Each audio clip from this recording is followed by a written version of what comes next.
Thank you for listening to the Allender Center podcast. I'm Dr. Dan Allender. And I'm Rachael Chen. We're fiercely committed to providing hope and healing to a fragmented world. And restoration for the heart. Thank you for joining us. Let's get this conversation started.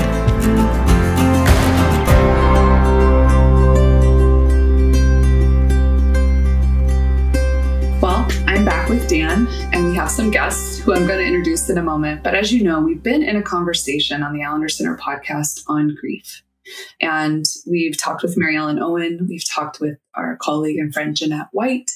And we've been in this conversation on the impacts, the realities, what's some of the transformative realities, the healing aspects of grief. And mostly we've been doing that, talking about grief in the losses that we experience on a more personal level in our lives, maybe in our family, in our core relationships. But we also know, and we've been naming, that we are in the context and in the midst of an unrelenting season of trauma, tragedy, and loss in our world, both in our nation, in the larger world right now, and still very much in the midst of a pandemic. And it has been an unrelenting season that has just felt like wave after wave. And we've been talking about that. So today we have invited Danielle Castillejo, who's also been on our podcast, and we just reshared an episode we did with her earlier on story and a well-lived story.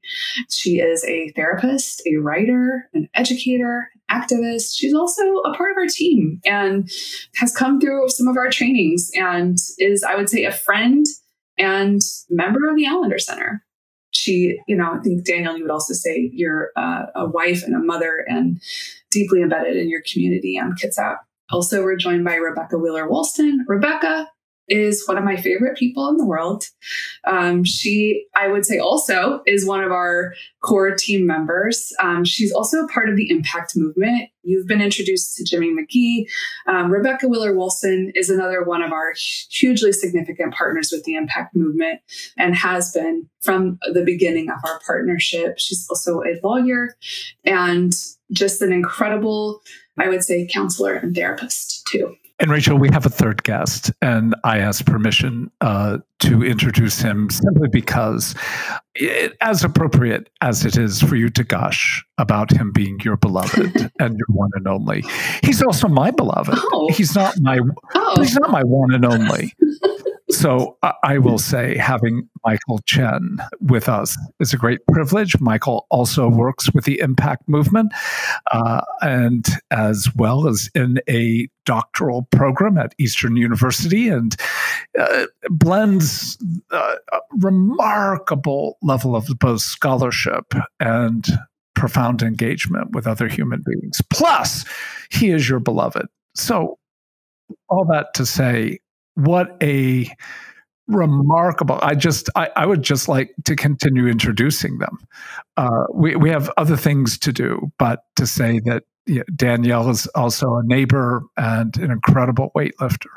And as well, Rebecca is just one of the most witty, playful, and delightful but frightening human beings on the earth. So anyway, all to say, we're stepping into hard waters because there are many who know collective grief at the level of the death of a politician or a famed person, something where the whole nation comes to uniquely grieve together.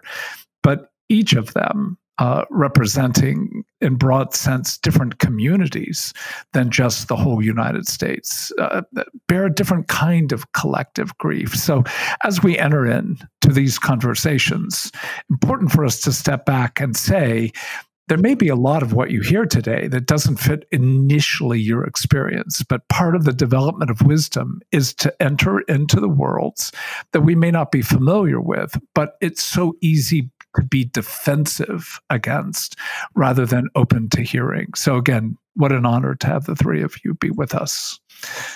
Ladies and gentlemen, where would you like to take us? I wonder if it would be wise to start with the definition of collective in the context of collective grief and how it might differ from a sense of individual. And a part of my sense of that is collective grief to me has to do with my capacity and my ability to locate myself in the context of a story that might actually not have to do with me individually, but because of my sense of belonging to a collective people or people group or community, I have an immediate sense that somehow this story is deeply connected, irrevocably connected to my own. Therefore, I need to understand it. I need to be able to locate myself and my loved ones in it. And then I need to be able to move through it with some agility. So, Rebecca, where would you put yourself into that? I can recall there was, and I can sort of recall this and then not because of the trauma nature of it. But I can recall the weekend when what hit my Facebook feed was the death of Philando Castile, the death of Alton Sterling. And then I woke up that Sunday morning to a police officer being shot at the hands of an African-American male in Dallas, Texas. Right. And my instantaneous sense, being the mother of a Black son, that I needed to understand the particulars. And I say need, not want. I'm not talking about a morbid curiosity with like violence as an entertainment thing. I'm saying like it hit my body in a way as the mother of a Black son. I need to understand what happened. I need the particulars and the details and the specificity of it so that I can move on behalf of my son and do it quickly and wisely and with some agility to protect him. And so it's that sense. And at that time, my son was probably 8. And I remember thinking that up until that time, I had shielded him from all of the violence that was happening in the country. Like when he was born, that's when Trayvon Martin, like he's in his first couple years of life when Trayvon Martin loses his life. And then there's name after name after name after name. And I made this conscious choice as a mother to not introduce that to him, to block his access to news and social media so that he wouldn't know, right, to protect his childhood so that he could be a little kid. And on that morning, I distinctly remember feeling like I was out of time. And I remember trying to process, to think, how do I make this decision? And I remember thinking, like, he's just a kid. He's not in danger. Only Tamir Rice lost his life in a city park, playing with Nerf guns, of which my son has dozens. And so I just remember that morning feeling like I am completely out of time to shield my son from this issue. Therefore, I need to move and move quickly. Like by the end of the day, by the end of the week, to have a conversation with him about keeping himself safe. The weight, just hearing the words. It's a gravity that is hard, even as a dear friend, to respond to, and to say and to ask even more of you, to say what did that open for you of grief, particularly of collective grief? Probably later that afternoon, he came running through my kitchen in his favorite hoodie, which is a black hoodie with BB-8 on the front. And BB-8 is the little orange robot in the new Star Wars movies, right? So he comes running through the kitchen, like with all of the force of an 8-year-old boy, with his favorite Nerf gun in his hand, and he's bolting like for the door so that he can go outside. And you have to understand, in my neighborhood, Nerf wars it's a whole thing. Like in a matter of seconds, there's like a dozen 8-year-old boys like running through my backyard, and there's like orange neon bullets flying everywhere, right? And so and I just remember, like, I froze when as I watched him run past me in a blur. I froze, and I remember thinking, do I stop him now, or do I give him one more afternoon of Nerf bullets? Right. And he left, and I remember hearing the door slam, and I just stood at my kitchen counter and wept over the fact that by the end of the day, this would be the last time he would leave my kitchen in a black hoodie with an orange Nerf gun in his hand. Well, and I think that's the nature of there being different collectives, because I would imagine there are many people listening, myself included, that is not a collective terror or grief that you've had to feel in your body and experience in your body. And yet, as those called to love our neighbor and to move toward creating a world that takes seriously the suffering and takes seriously injustice, in some ways, we don't get to not know other people's collective. We don't get to not know the collective stories or collective grief. I think that's part of what's interesting even about the shape of this conversation is there are multiple collectives present. And I would be curious from you, Danielle, or you, Michael, as you're hearing Rebecca name something so unique and particular to her collective, and yet not unique and particular in the sense of knowing what it is to need to protect those who share common bodies in a collective story. Yeah, Rebecca, as you were speaking, I mean, I was feeling frozen as you were speaking.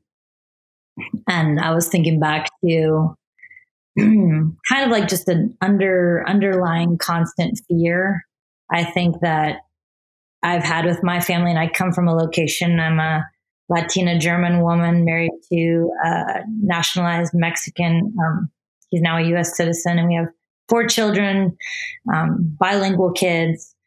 So there's the element of speaking Spanish and English. And I was thinking that so many, Trayvon and the other Philando Castile, and thinking when you named them that as those stories came across either social media or the news feed, that there was a deep resonance even in my family. And I think even though it's strange to say it, it's almost like we didn't have names for the Mexicans we've lost. We didn't have names. We didn't have news stories about them. We have oral stories in our families or oral stories in our communities, but we didn't have, there wasn't the same national media attention. So when Trayvon Martin or Philando Castile or Tamir Rice are murdered, there's a shock in us that I think comes awake, even in my family. That it highlighted what was already there. But yet we didn't have, like, outside of our oral stories, we didn't have as many national news stories. That's what I was going to. And I was remembering, in El Paso, Texas, when I woke up and I saw that a gunman had walked in and had shot up, had looked for Mexicans and just shot at random at will. And I started drawing a picture of a man holding his baby. Him and his wife were both killed in the attack, and the baby survived. And I never finished it. It actually sits in my bedroom unfinished because I had written all the names on the piece of art, and I just couldn't finish drawing it.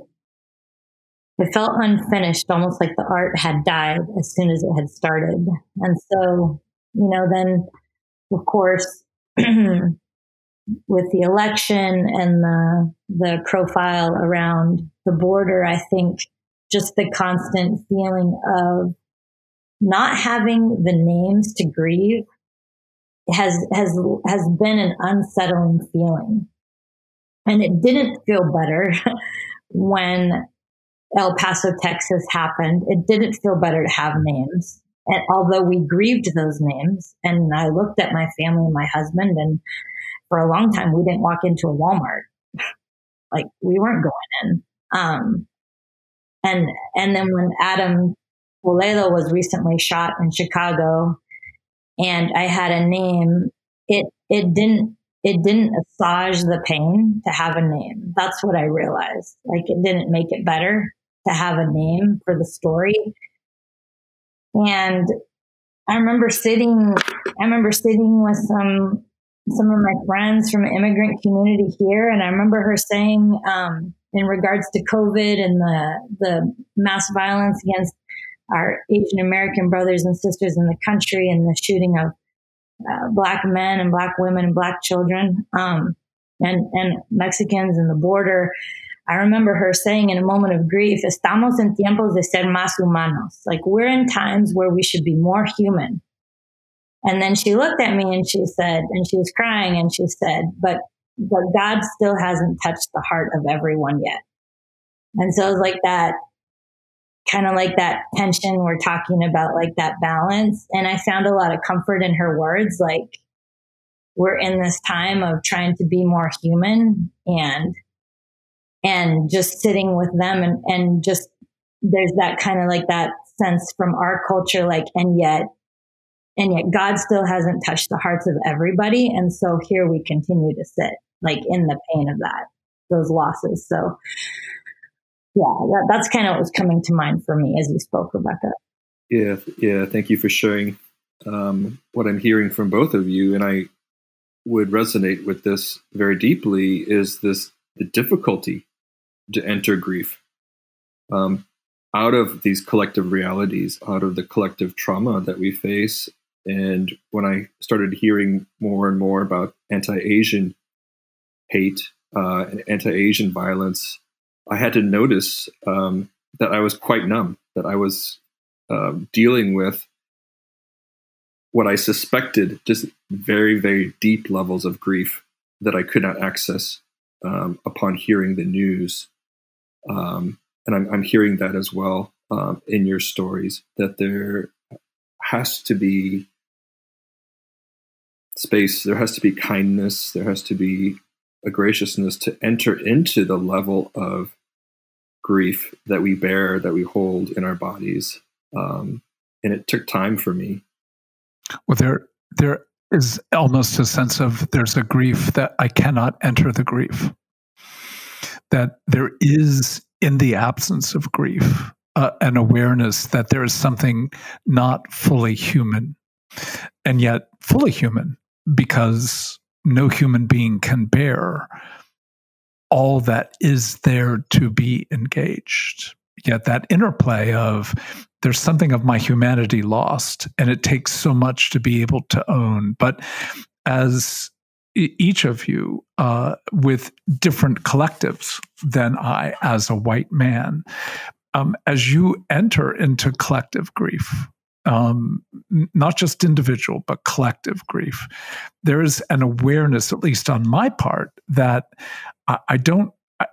I suffer for what others endure, but there's something of your own story that is so deeply woven, even if the story of what occurred is very, very different. So I don't know how you speak about the holding of both individual and collective stories simultaneously. I think part of it, the holding of both is the sense that it could be me, right?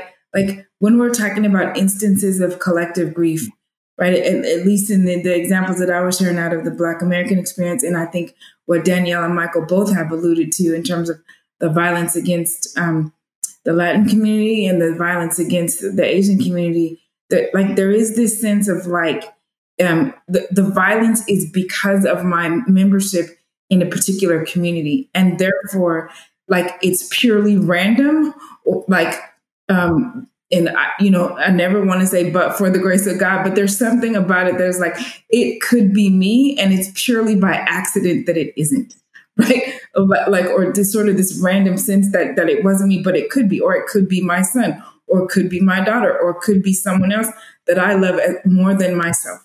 And so I think there's that. And then I think there is, at least out of the Black American experience, like, there's a whole way of learning to be in the world because of this, the reality and the repetitiveness and the relentlessness of this kind of racialized violence. So there's a whole narrative, there's a whole, like, personality, like, collective way of being around that. This is how we have to live, and this is what we have to survive, and this is what we have to endure. And then this is what I was taught. It is what I teach my kids. So, like, it's embedded in my sense of identity as a Black woman raising Black kids, that one of the things I need to pass down to them is the understanding of the world with this kind of violence in it and the stories that are connected to that understanding. So I need you to know who Tamir Rice is and what happened to him. So like on the off chance miracle that it won't be you next time. Right. And so I think that's also the sense of holding both, is that like it's embedded in my way of being in the world. And it's something that I pass to my kids for better or worse. I'm passing to them the reality of trauma, and then whatever like I have done or we have done collectively to survive it, I'm passing it to my kids on purpose, consciously, intentionally. And I know that I'm doing it like in hopes that you will survive it. I think the work of the Allender Center has helped me realize that there is a multitude within me, that there are voices, that there are realities happening within my body that I need to tend to. And if I'm able to listen, to be patient, to be kind, to truly be with the complexity of what is happening inside me, to call out not only the tragedy and the horror, but the beauty and the glory, to name those things with particularity, I can start to do that with and for my people. That if I'm truly listening to the multitude within me, there's something there, I think, for our people. And, you know, I've been trying at API.liturgy, trying to find the words in the wordlessness of trauma that that will help start to articulate something of this time and what we need to sort of tend to heal.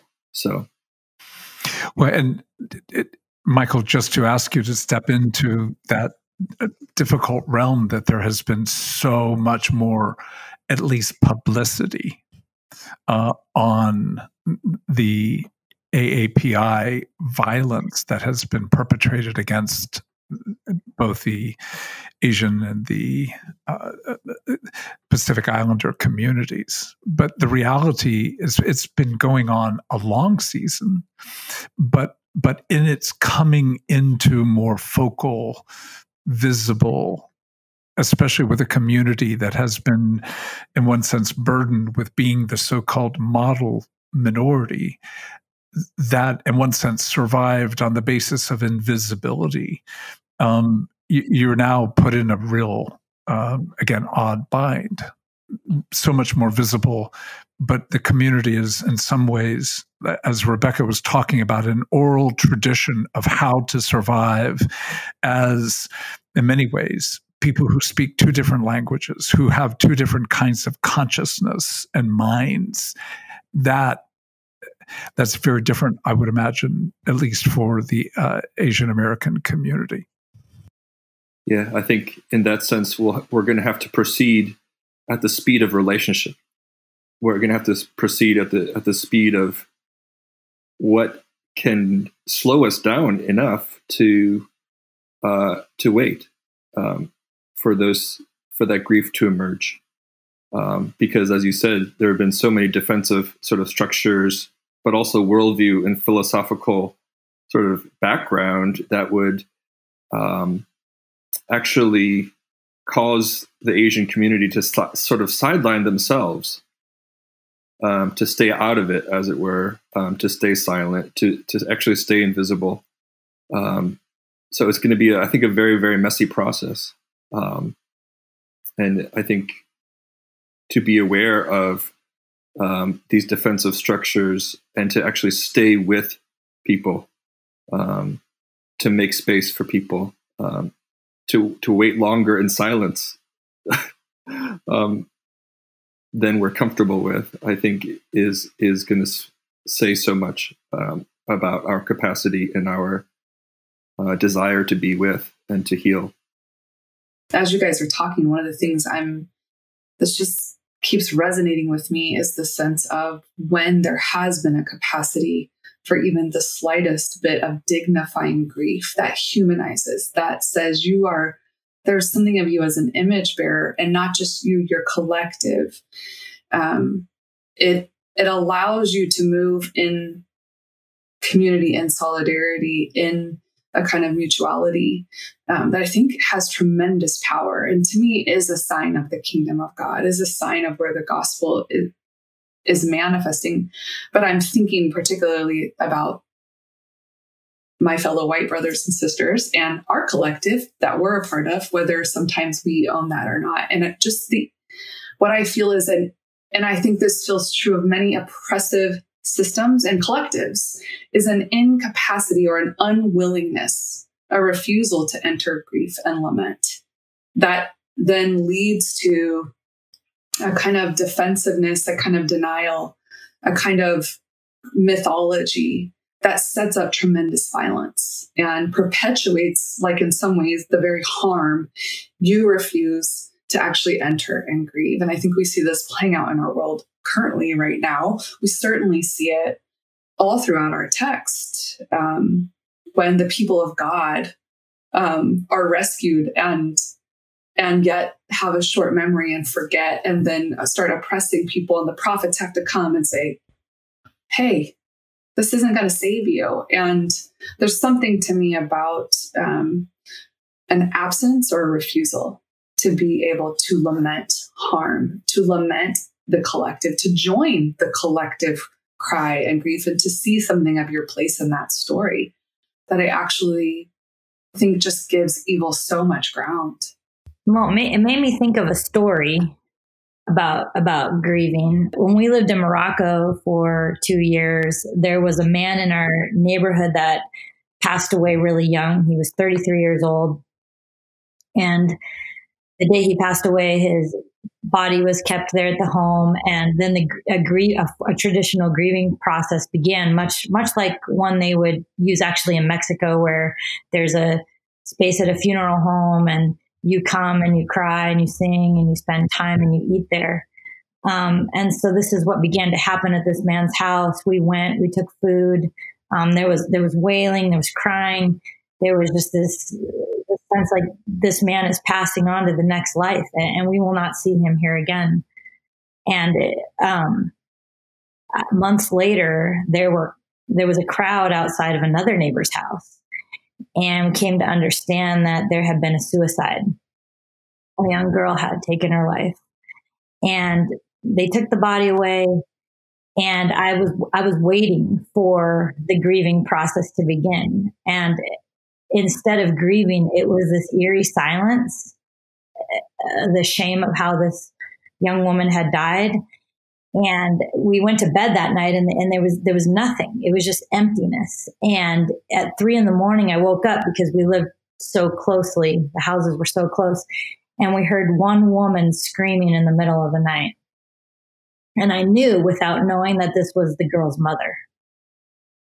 And she was grieving at 3 a.m. because that was the only time that was acceptable to her. And sometimes I think that's what's happened during COVID. When we want to be together and grieve, and yet the trauma has like torn us from one another, torn the Latinx community from the Asian community, from the Black community, from dominant culture. Like, we've been torn apart. And so we're screaming in the middle of the night. And we're cloaked in, like, sometimes I think, like, even for us, like, as the Latinx community, like, we've been cloaked in shame, like, and what we need is to be together. What we need is to find space and time to be together, to make that wail, that sound together, to find time to eat. And I'm not saying like get together without masks, and that's not what I'm saying. But I'm saying that on a deeper level, like, we have not given each other space in our communities to join together and say, this act of violence happened. We are going to grieve this act of violence. And that's sometimes how I felt lately. Like, sometimes I'm that mother at 3 a.m. And that's not how I want to be. Which I think, Danielle, makes the Black Lives Matter protests of last summer like that much more remarkable. because I think it was a moment in which people said, like, I don't really give a damn that we're not supposed to be together. Like, this moment requires a level of grief for which we are willing to push back against that and in some ways risk our health so that we can actually have this moment of no more. And as the phrase, say her name, say their name. In another context, I said, it sounds to at least many white people as a judgment and accusation. But from my standpoint, it is that and should be that and is even far more an invitation to grief.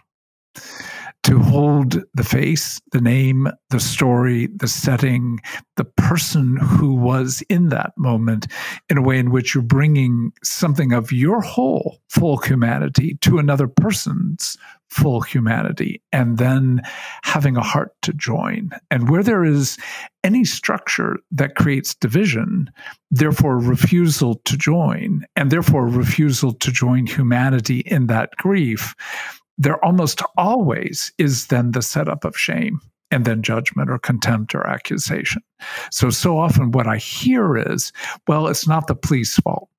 It's really, if anything, it's just forces that no one has any shape or control over. And then to be able to go, not only is that not true, but it's also an incredible way to keep from grieving. And what you've described, Danielle, is that sense in which the majority culture has, in many ways, the power to define how to grieve. What is the righteous grief?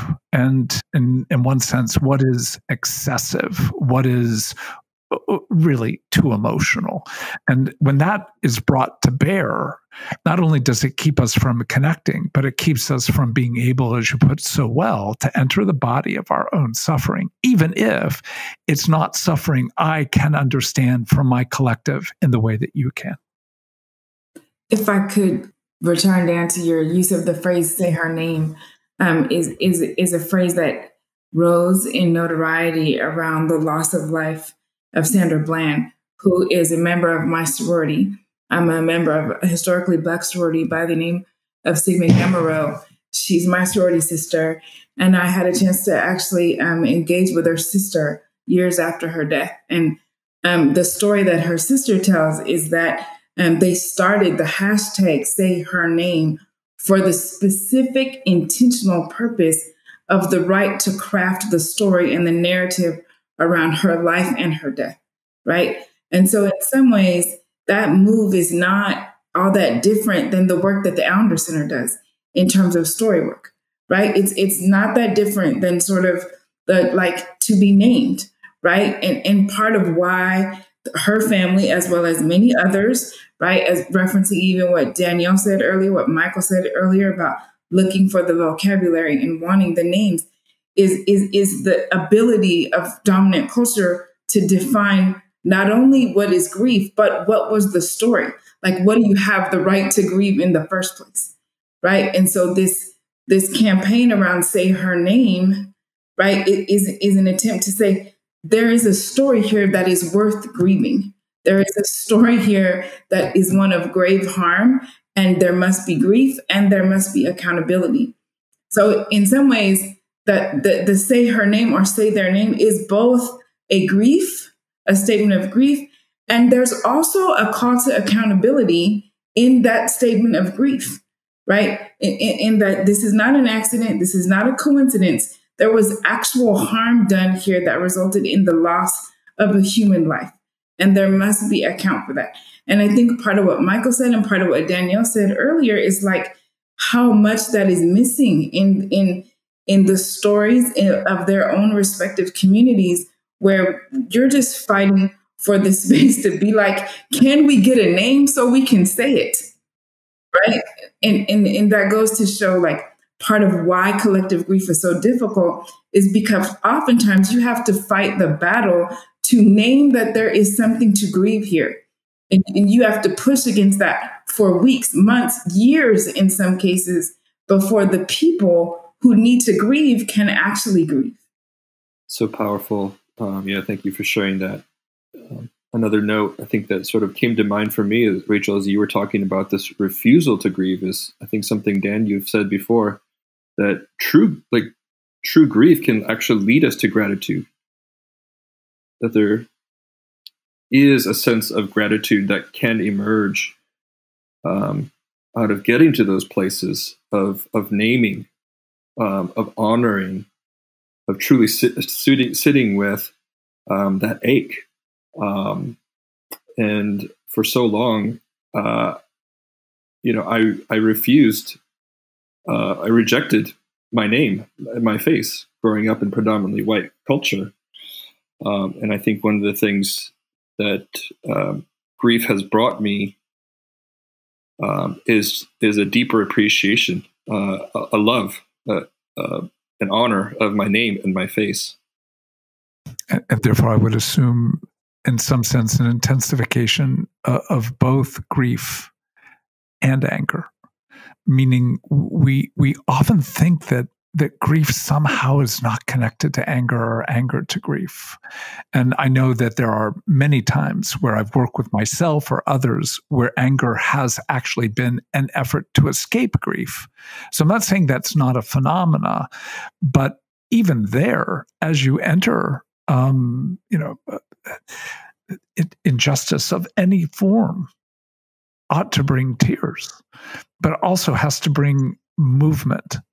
And so grief that, in one sense, just melts into self-absorption actually is a refusal to let grief create the hunger for another way of being in the world and another way for the world to be in the world. So in that sense, grief ought to bring the Lord's Prayer on earth as it is in heaven, where any taste of it is meant to bring some degree of gratitude. I think of the moments of my own grief in many different forms.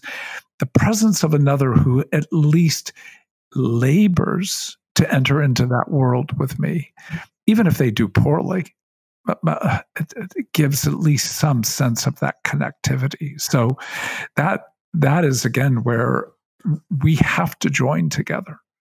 There has to be a awareness. I do not know the grief that each of you know, both individually and collectively, but without, in many ways, choosing to read, to think, to hear, and then asking what analogic categories can I enter to be able to enter the world? Like Rebecca, years ago, we had this conversation where you told me about the work of preparing your children. And I just said, when I prepare my children to drive, this conversation never came up. So that alone is a framework to be able to say, how come?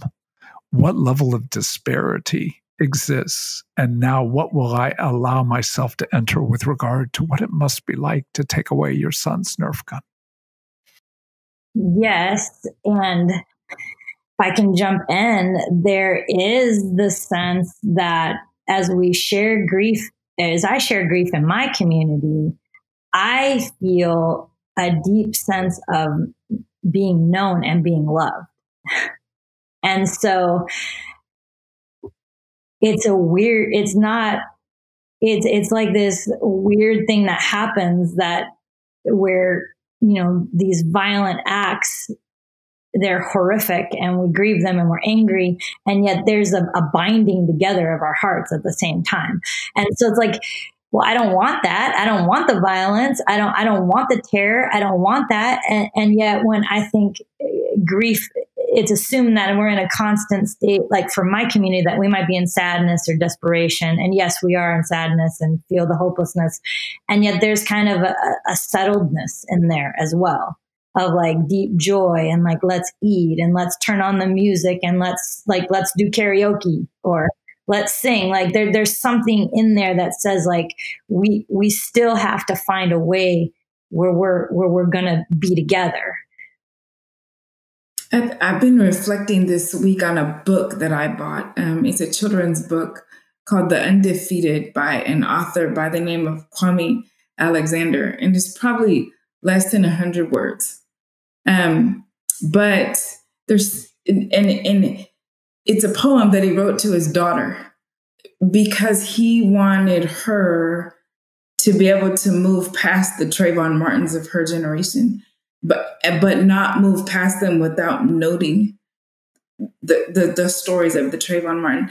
And so there's something of the movement of the poem that weaves like the Jesse Owens and the Wilma Rudolphs and the Muhammad Alis, and also at the same time, literally, like it grieves the Sandra Blands and the Trayvon Martins and the Tamir Rices, right? And by the end is the calling to his daughter and her generation to keep going, right? And so there's something in that movement, I think, that comes out in my community, like in the art, in the music, in the ways that we orally choose to tell our story, in all of our creativity and all of our brilliance. That is about, like, you can move in and out of the honor that it is and the grief that is there, right? And there's a line in the poem that, like, and this is for the ones who made it, right? And then the next page is blank. There's no photo on it, and it says, and this is for the ones who didn't, right? And so, like, there's this sense of at once, like, celebrating, like, all the success and the Barack Obamas and the Kamala Harrises, and for the names and the faces that we don't have because they didn't make it. And there's something about, like, the putting the two of them side by side on the same page that feels like the Spirit to me, right? That feels like, and I hold them both, like Jesus saying, I hold them both. The names you know and the ones you don't, I know them all.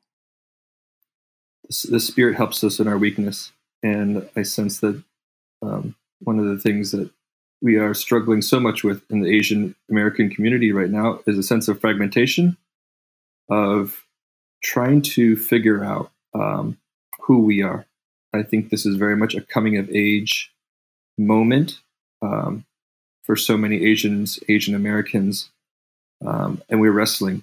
And there's a mighty wrestling of whose story gets told, who gets represented, and the Spirit helps us in our weakness. And so I am longing for and imagining the Spirit creating a people where there has not been a people, maybe for decades, as the term Asian American was originally used in the 60s, as very much a political statement.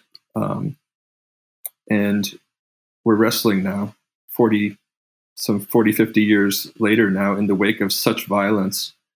Who are we? What is the Spirit doing? I believe that the Spirit is creating a people where there has not been a people. Yeah, I sat around a table with a couple friends from my community, and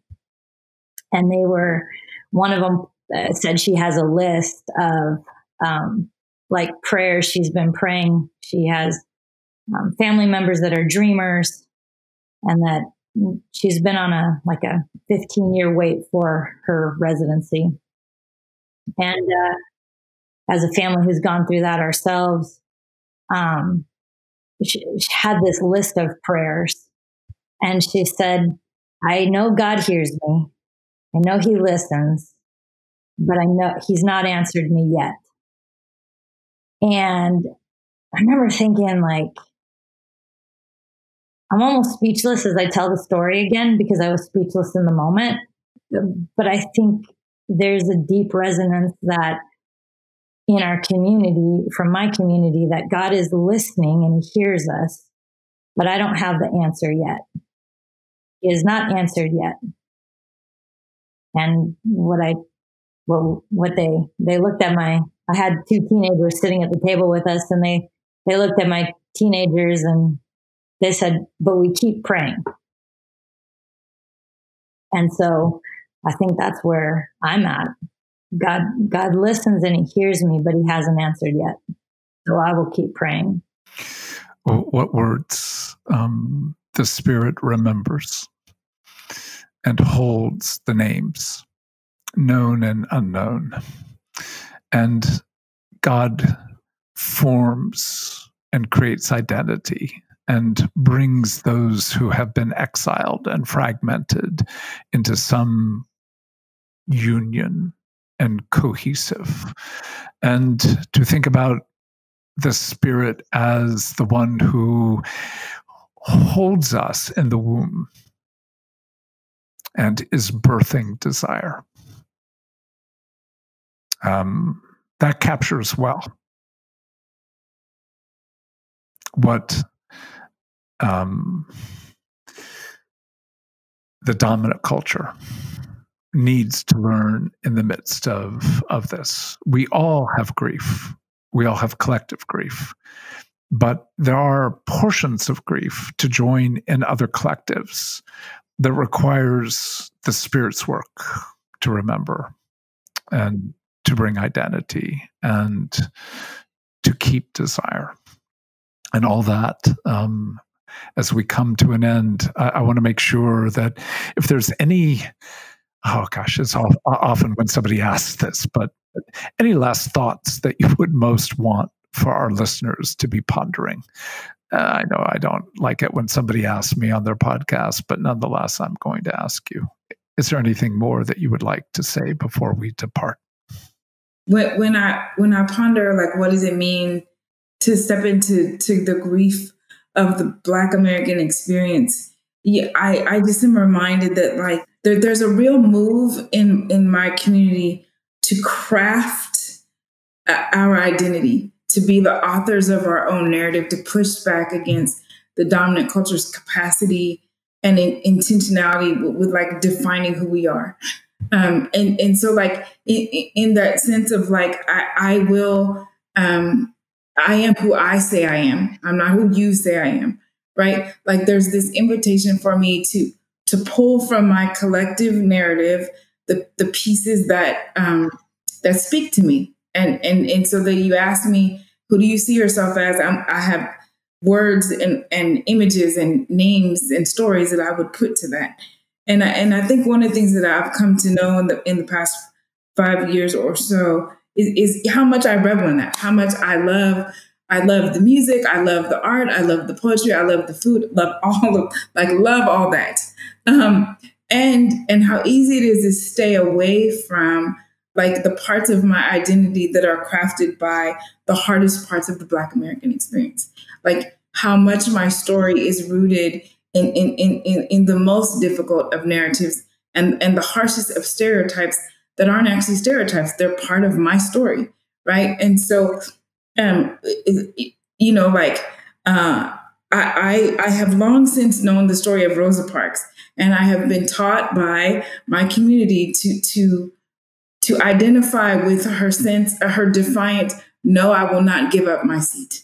Right. And so the arc of the story that I have learned to tell is, like, the victory that is in that no, and what that means for us as a people, only to do the story work that I've done with the Allender Center for the past 5 years and realize there are parts of my story that are far closer to the dehumanizing degradation of, you are not allowed to sit here. You do not belong here. You are not acceptable in this space. Then I am comfortable with admitting, then I care to acknowledge or recognize, right? And that is just as much a part of my identity in my particular community as are the things that I choose to celebrate. And so just what it is to step into that, because that's where the grief will come. And that's also the places where we most likely are not spending the balance of our time, because I'd rather spend it in the music and the food. It's much more fun. I think for me, just the thought that from my community, the Mexican experience particularly, that we can be grieving and we can be dancing and laughing. And that will be just as much as if we were weeping and sobbing. And so don't mistake that you come over for a meal and it is just for the purpose to revel. That is not it. That meal may be an act of grief, an act of resistance to dominant culture's will for us not to grieve. And so that invitation is far more deep and far more weighty. So I just wanted to reiterate that part. In my reading, I came across an article that examined 113 Chinese words associated with shame. 113 different words that describe, that associate our experience of shame, and which gives you an indication of just the structures that we are bound to. And so for me to say, I have a good name, I have a good face, I have a good story, is not to eradicate that shame, but to sit with it, to grow my capacity, to grow our capacity, to really understand the formative process of shame and the ways in which we can say, I have a good name, I have a good face, I have a good story. That shame is part of that story as well. That we hold that with such complexity, with such tenderness, but that becomes part of our glory, as Jesus kept the wounds in his hands, in his resurrected body. That is part of our story that we hold, that we need to continue to, I think, approach with great level of kindness and create space for. It is not enough to say, thank you. These conversations are meant to go on again and again and again and again and again. In this case, redundancy is a gift. And because I don't think any of us can say these things too often for it to actually be taken in and help us form and reform how we are meant to grieve together, to rejoice with those who rejoice, and to grieve with those who grieve. So to each of you, thank you. Thank you.